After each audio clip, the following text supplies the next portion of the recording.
collectors, time for another Mad item review. So in this case we'll go through a poster set called the Soul of Mad. I believe this was released as a promotional item for the Sothebys auction. I'm not sure if it was the Sothebys or the Christie's one, but in any event this got released as an official thing that you could buy, I assume, from the auction itself, but it includes all of the Soul of Mad as posters. Let's have a bit of a closer look. So I've got this blurb here, and this is on the back of every poster.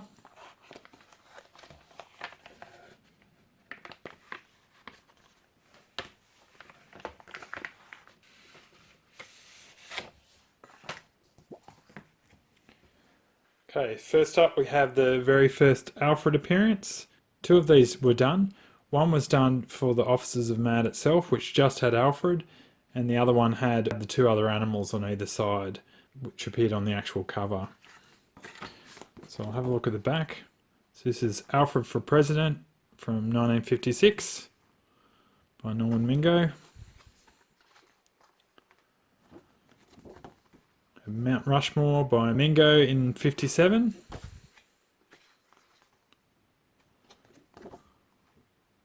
We have the Egyptian Tomb 57 and Mingo.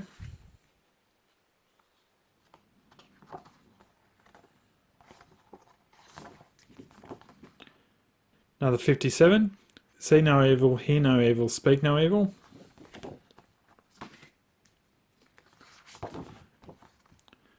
The J. Fred Muggs cover, which was done by a chimpanzee. J. Fred Muggs.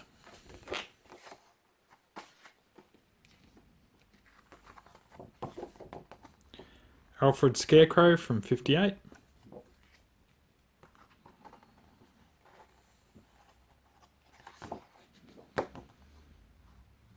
Alfred as King Kong from 65.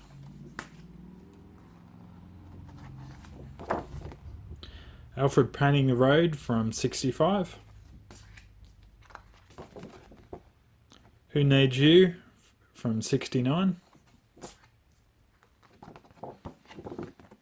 Alfred for President from 1972. Alfred Eats Corn on the Cob from 72. And last but not least, you have The Sting from 1974. So just one thing to note with these posters is occasionally you'll see one of these by itself. Just be aware that it is actually part of a complete set. So don't go crazy and pay a lot of money for one of these posters. So you can obviously see by the back of it saying the Soul of Mad. It has actually taken me a long time to get this particular set. You know, I think it's definitely a good one if you can get it. It's similar to the Russ Cochran covers that I showed in a previous video. Those can be purchased individually, quite expensive sometimes, but if you can pick up the entire set, that's a pretty good way to do it. Again, it gives you a lot of things to frame and swap out and change whenever you want to show different artwork off without obviously owning the originals. Just to finish up, I'll show you some of the catalogues from certain Mad auctions. So first up is a Russ Cochran auction. This was from 1991. So it has very important artworks here. And it obviously shows all the different pieces of art. Now if you saw one of these and you went to see what it was, you'd just go and look up Mad cover site, that would be on there.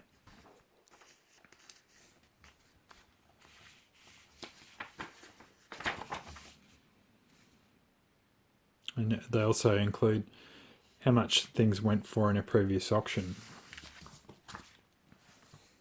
Next up we have the Sothebys Mad About Mad New York. This is from 1995. So this is one of the early auctions, of course.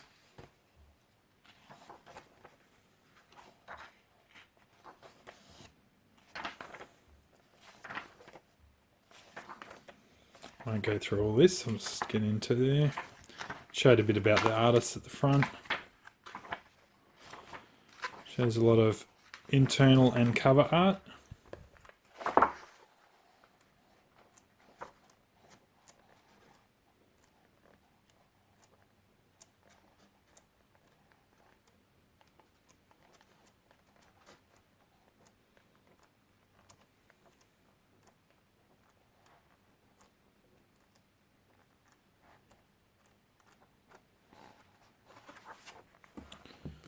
got that on the back. And again, Mad trying to do the mind warping thing, and this is back to front, based on what that was, of course.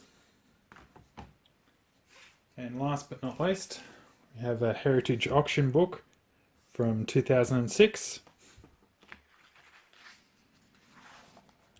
This one has a lot of different collector's items in it as well. So as you can see, none of these particular artworks. We have the EC Fan Addict Club. We've got the Mad Show poster. I'm still looking for one of those. This is kind of a large format poster. We've got the different Don Martin LPs. They're pretty commonly available. Not all of them are, but I have certainly seen those for sale. This Hardy book actually went on one of Tim Johnson's auctions recently. I've seen it come up a few times in the last couple of years, but it's certainly a good collector's item. And here we have a prototype Alfred for one of the Warner Brothers releases, which looks the same, but I'm sure he didn't have a gun in the final copy. And we have Ridiculously Expensive Mad. Don't have one of those, but that'd certainly be a good one to get. They kind of include a lot of inserts from all the early Mads, including campaign posters and things like that. I just happen to have this particular thing here. So this is an unbound sheet. So this is from that. And I've got the other ones as well. There's a few different ones. Okay. So we have a lot of CGC graded Mads as well.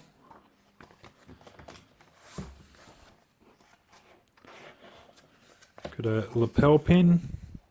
I've actually got that, but I cannot for the life of me find it. It's a standard pin without the black ink in it. So it's this one without the ink. I've got one of those as one of my very first videos. I really haven't got into the Mad jewelry stuff. I noticed there's a few of them on eBay. That licensing book binder actually sold in a recent auction without the stuff inside it. I've had the opportunity to buy that a few times, but it's just been kind of outside the price range that I've wanted to get it for. That's really cool. I'd love to get one of those, but yeah, they're kind of same deal as this, but out of the price range.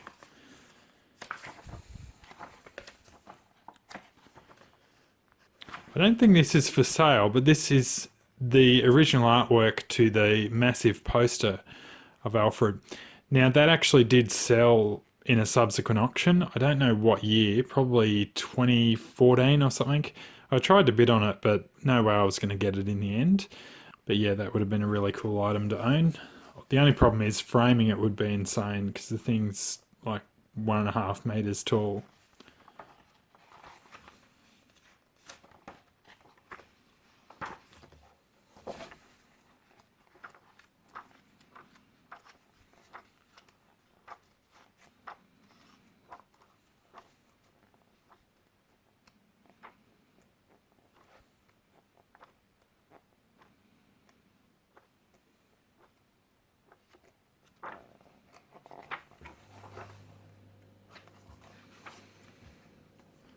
And then we have the back.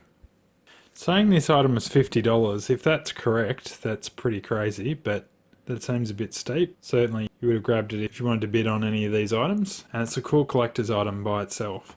I definitely recommend that if you're getting into collecting, you buy each of the different full colour catalogues like this one and the Sothebys one, as well as get Collectively Mad by Grant Geisman. It has a wealth of knowledge in it for all the different items that you can collect, particularly 90s and before. And as I've said before, certainly check out madtrash.com, as Berg's got a database of nearly every item that's worth collecting in the Mad world. Not so much artwork, but certainly things that are collectibles, so where there's multiple of them. Berg has everything in his database, and if he doesn't have it, he'll certainly add it if you want to make contact with him. Alright, that's all for these items. As always, if you'd like to subscribe, please do so, and we'll catch you next time.